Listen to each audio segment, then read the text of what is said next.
प्रशासन द्वारा 31 जनवरी को धान खरीदी का कार्य संपन्न करवा लिया गया है, लेकिन इसी बीच विभिन्न धान उपार्जन केंद्रों के प्रबंधकों द्वारा घोर लापरवाही बरती गई है। इतना ही नहीं, धान खरीदी केंद्र के प्रबंधकों द्वारा अवैध तरीके से धान खरीदी करने का मामला सामने आया है, लेकिन उच्च अधिकारियों द्वारा कार्रवाई नहीं किया जाना प्रशासनिक अधिकारियों व धान खरीदी केंद्र के प्रबंधकों की सांठगांठ को उजागर कर रहा है। आखिर क्या है पूरा मामला, देखिए इस रिपोर्ट में।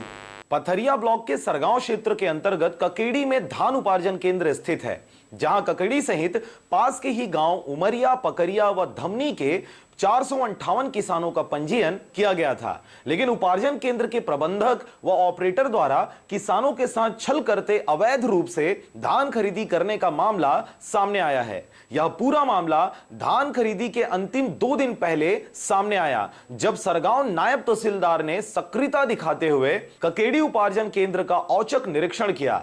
अचानक निरीक्षण में पहुंचे नायब तहसीलदार अश्वनी कंवर द्वारा जब जांच की गई तो प्रबंधन द्वारा लगभग 120 बोरी धान का कोई कागजात प्रस्तुत नहीं किया जा सका, जिस पर तहसीलदार द्वारा 120 बोरी धान जब्ती कर कार्रवाई की गई। साथ ही उनके द्वारा इस मामले की जानकारी एसडीएम के माध्यम से जिला कलेक्टर को दे दिया गया, लेकिन इस पूरे मामले में तहसीलदार के कार्रवाई के बावजूद प्रबंधक द्वारा दूसरे दिन 120 बोरी धान को वैध बताते खरीद लिया गया और यह मनमानी प्रबंधन द्वारा किसानों सहित सरकार के साथ छल होना दिखाई पड़ रहा है।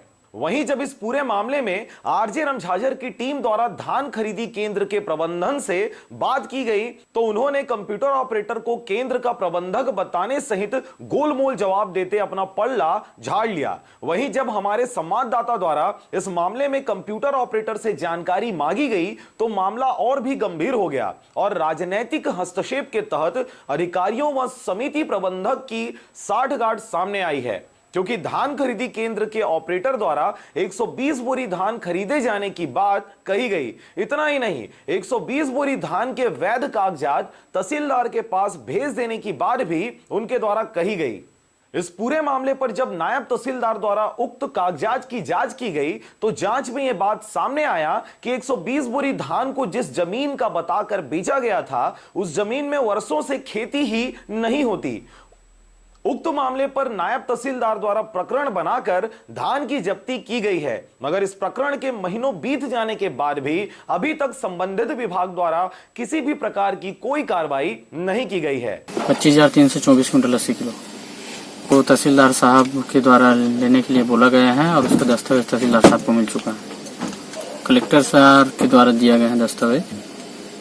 धान तो यहाँ बरामद किया गया है ना अवैध रूप से मंडी में, तो मंडी में कैसे आया? टोकन कटा नहीं है, इसके नहीं किया गया है। धान यहीं से प्राप्त हुआ, लेकिन जब्ती करके सुपुर्द किए गए हैं। यही तो अभी वो धान जो है मंडी में ही है कि मंडी में है, खरीदी कर चुका, खरीदी की गई। तो पूर्व में भी आप लोग को बताया था, उसमें जब्ती की कार्यवाही करते एसडीएम महोदय को भेज दिया था, कलेक्टर महोदय को एसडीएम महोदय के माध्यम से। सर लेकिन वो धान जब्ती हुआ था, उसके बाद वो धान लिया गया है। अभी इसके बारे में मुझे कोई जानकारी नहीं है भाई। अभी मैंने अपना काम जांच करके जांच प्रतिवेदन मैंने फॉरवर्ड कर दिया था। अब उस पर क्या कार्रवाई हुई है नहीं हुई है ये उच्च अधिकारी लोग बता सकते हैं इसमें। पथरिया से राजकुमार यादव व नारायण बंजारे के साथ ब्यूरो रिपोर्ट, आरजे रमझाझर।